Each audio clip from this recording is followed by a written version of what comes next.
Today I want to talk to you about a topic that is indeed, certainly, and truly the very subject of passionate exaltation of linguistic differences. Let's say that languages are, above all, vehicles of communication and understanding. The diversity of languages is an undeniable cultural wealth. However, the exaltation of a particular language in education, in the media, or in the political sphere, with the sole aim of emphasizing the uniqueness of the community that speaks it, represents a perverse political use that ultimately becomes harmful even to the survival of that language that seeks to be promoted. Allow me to explain why. Hello, I am Constantino de Miguel. Welcome to Prime.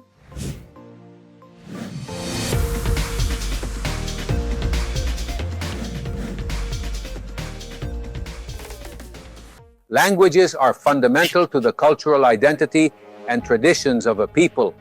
According to Benedict Anderson in his book, Imagined Communities, languages help to form national identities by allowing speakers to imagine themselves as distinctive and unique and distinct entities. In this case, languages no longer function as essential tools only for communication, but also serve a specific group to believe in and feel different. Well, that difference based on language or dialect serves at best to achieve greater cohesion within the group and to preserve its cultural roots, because language is, without a doubt, a very valuable intangible heritage, indeed, just like the local cuisine or customs.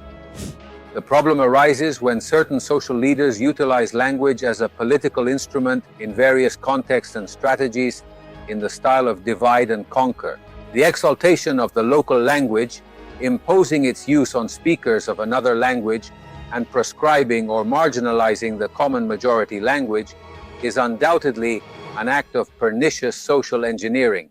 Well, this way of operating exists in many Spanish-speaking countries, starting with Spain itself. Let's look at some concrete examples to better understand this phenomenon.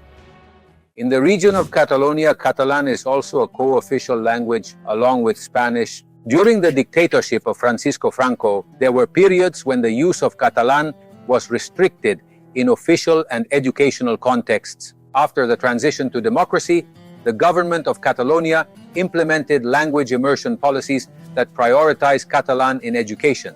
Although these policies are presented as an effort to preserve the Catalan language and culture, they have also been used to promote a differentiated Catalan identity, fostering separatist movements like the failed one in 2017. Even though nearly 60% of Catalans officially acknowledge that they indeed speak Spanish and less than 40% speak Catalan, according to official data from the government of Catalonia, the fact is that in all public institutions, education and media subsidized by the regional government, such as the government of Catalonia, exclusively uses Catalan and other forms of communication. The common language, Spanish, is openly and explicitly ignored by the local authorities. In fact, it is completely ignored by the local authorities, even though it is the most spoken language in the region. In Quebec, that province of Canada, French is indeed the official language and is actively promoted through legislation such as Bill 101, which establishes French as the primary language in education, work, and business. This policy has been significantly essential for the Quebec sovereignty movement, historically led by the Quebec Party and culturally supported by the movement. While it seeks to protect the Francophone language and culture, it also reinforces a distinct identity and indeed fuels independence aspirations. Now let us move to Hispanic America, where we indeed find similar situations. Bolivia is a country with a rich linguistic diversity, with 37 official languages in addition to Spanish. During Evo Morales' government, indigenous languages were actively promoted. This effort of cultural recognition also had a political component, used to differentiate indigenous communities from the rest of the Bolivian population. Although the government of La Paz presented it as an advancement in cultural rights, it also fostered divisions and tensions. Bolivia, in fact, indeed defines itself as a plurinational state. Languages serve as a tool for some leaders to fragment the Andean country into differentiated political entities as a matter of fact. In Peru, Quechua is a language with a rich history, which during the Spanish colonization was not only recognized but also provided with its own grammar even before many European languages.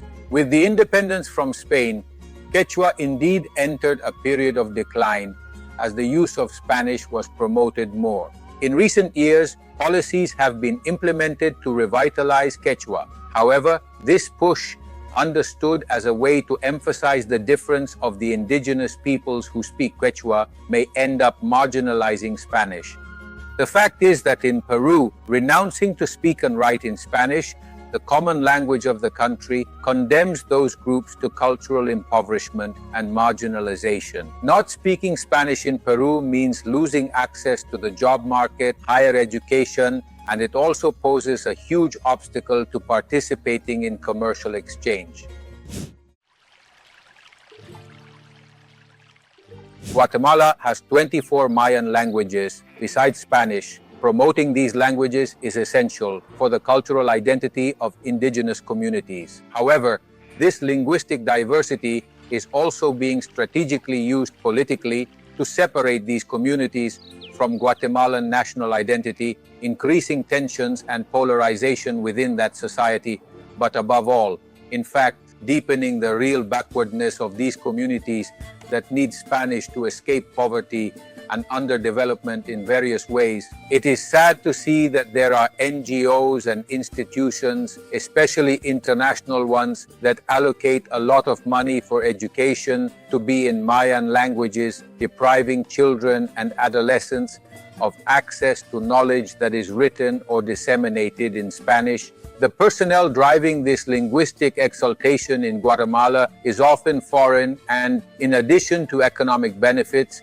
gains academic advantages by coming from universities. The fact is that the promotion of indigenous languages, when done to the detriment of Spanish, condemns those communities to backwardness and marginalization. Chile has a significant indigenous population, primarily from the Mapuche ethnicity, whose language, Mapudungun, has been the subject of revitalization in recent years. Policies have been implemented to promote the use of Mapudungun in education, in media, and in public institutions.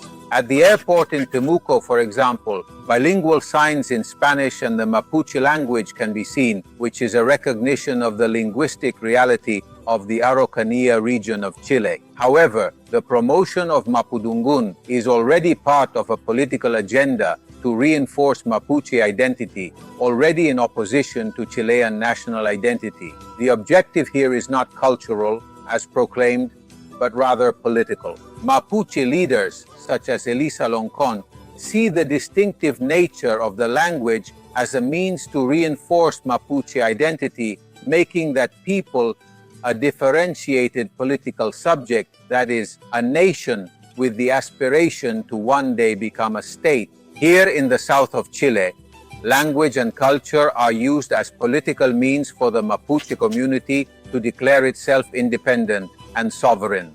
In conclusion, although the promotion of regional and minority languages may have good intentions, it is often used in a perverse way to divide and separate. This provokes confrontations, polarization, and impoverishment. Instead of exalting linguistic differences, we should seek policies that recognize and respect diversity, but that also promote the integration of communities into a broader political and economic space.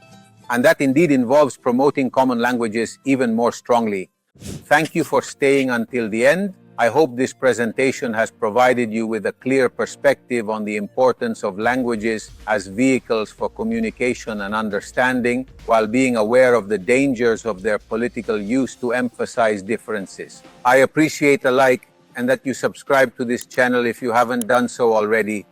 And if you just want to know who we are and what we do, simply click on the Prime Voices site. I wish you a happy day. See you soon.